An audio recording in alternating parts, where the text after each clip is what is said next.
Hello students, welcome back to this session on EMFT and wave propagation.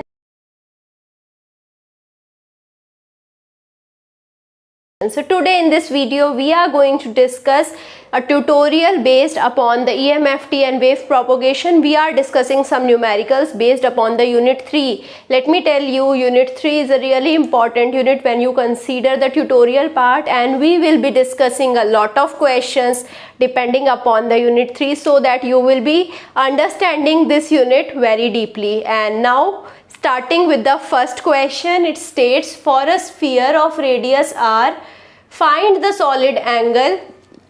So this is the symbol which represents the solid angle. If you have still not watched my previous video where I discussed about the solid angle, the beam area, so I recommend you to watch that video first. From there you will get to know the basic terminology of all of the fundamental parameters of the antenna. Okay, so this is the symbol with which we represent the solid angle in steradian. So what is steradian? That also you will get to know from the basic concept video of a spherical cap on the surface of the sphere over the North Pole region defined by spherical angles. So theta is from 0 to 30 and phi is from 0 to 360. So we have different spherical angles, and now we need to find out the beam area.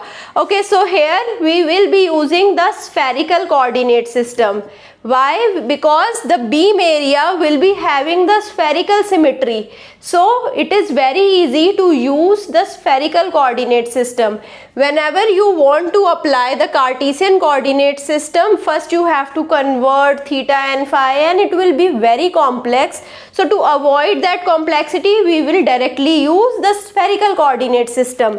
So the beam area is given as the integration of the small beam area over the theta. Now from where the theta is changing from 0 to 30 and phi is changing from 0 to 360. I hope you remember what was the range of theta. The range of theta was from 0 to pi only, but for phi it is 0 to 2 pi. So we are taking full phi and 0 to 30 theta. So okay, so now what is beam area? So beam area will be given as, so here in limits are again 0 to 30 and 0 to 360. So if you have seen my previous video, I explained the beam area will be given as sine theta d phi. Why? Because we have some small theta, some small phi. We'll be integrating it and we'll be finding out the beam area. Okay, so now if I put the values, so this integration is easy. So this is in respect to theta. So now how I can represent this integration for our simplicity? Phi can be represented as 0 to 360 d phi, and integration from 0 to 30 sine theta d theta. So I hope now you know these integrations. So integration of d phi will be phi, and simply the range is from 0 to 2 pi. Okay, so now here we have the range 0 to 30 and the integration of sine theta is minus cos theta, and the range is from 0 to 30. Okay, so now here we'll be putting the upper limit and the lower limit. So here we'll be putting the upper limit and the lower limit. So 2 pi minus 0, it's directly 2 pi. So I will be directly writing it 2 pi. Okay, so now here I will be having minus cos of 30 plus cos of 0. Okay, so cos of 0 we know it is 1. Okay, so minus cos of 30, it's around 0.867. Okay, so you can check it in your calculator as well. So we have 2 pi 1 minus 0.867. Okay, so it will be coming out to be nearly equal to 2 pi into 0.133. Okay, so now if I have to convert it into the steradian, okay, or the square of radian, then I will be multiplying it with 3283. So okay, so why this 3283 factor came, why I am multiplying it to find the answer in STR. So you can watch this from the previous video, lecture video. Okay, so this is my beam area. Now I hope you understood this question. So you can find out the final answer and you can comment the answer, and you can connect with me also if you are finding any difficulty in this question. Now coming to the next question. The next question states an antenna has a field pattern given by E theta is equal to cos square theta for 0 less than equal to theta less than equal to 90 degree. Find half power beam width, first null beam width and beam area. Okay, I have to find out three things in this. So what is half power beam width? I hope you have seen the lecture video on half power beam width. So half power beam width is the electric field intensity will become equal to 0.707. So this is the half power beam width. At this point I will be having the half power beam width. So what is E theta? E theta is cos square theta, which is equal to 0.707. What is 0.707? It is 1 upon under root 2.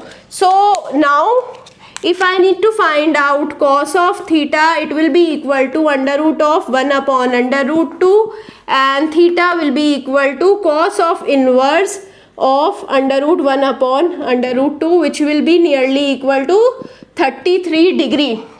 So what is half power beam width?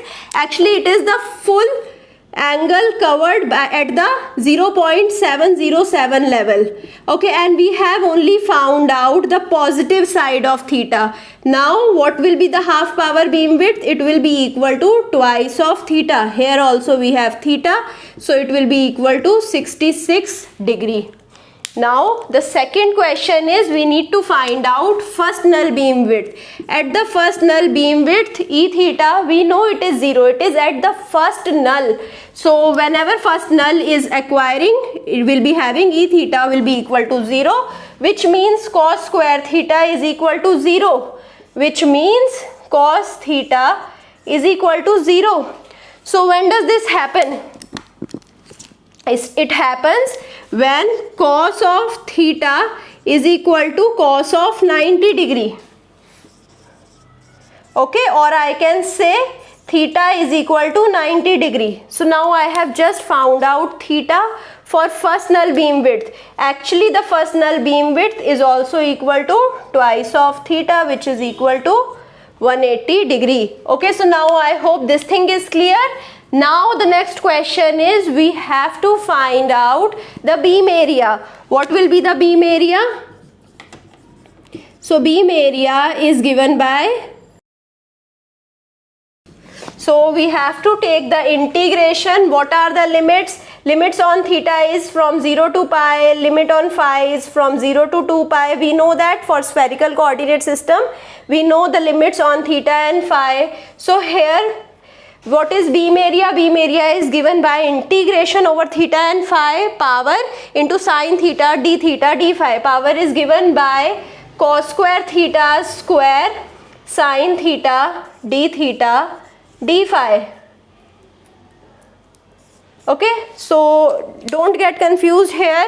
Here I have represented cos square square. Okay, so now here I'll be having 0 to 2 pi. What is phi term? Only I have d phi, and integration from 0 to pi cos 4 theta sine theta d theta. Okay, so now I have to integrate it, and here I'll be having directly 2 pi, and when you will be integrating it, here the answer will be 1 upon 5. So the total answer will be 2 pi upon 5. So now it's a integration. You can convert cos into sine and then you can easily integrate it, okay?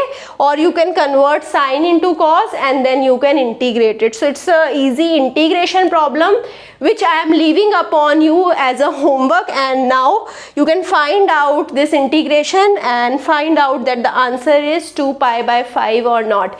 If you find any difficulty, you can easily reach out to me or you can put your doubt in the comment. I will try to resolve this doubt as soon as possible. I hope you like this video, and in next video we will be talking about the next fundamental parameters related to antenna, that is unit 3 only. So I hope you all will be joining me in the next video really soon.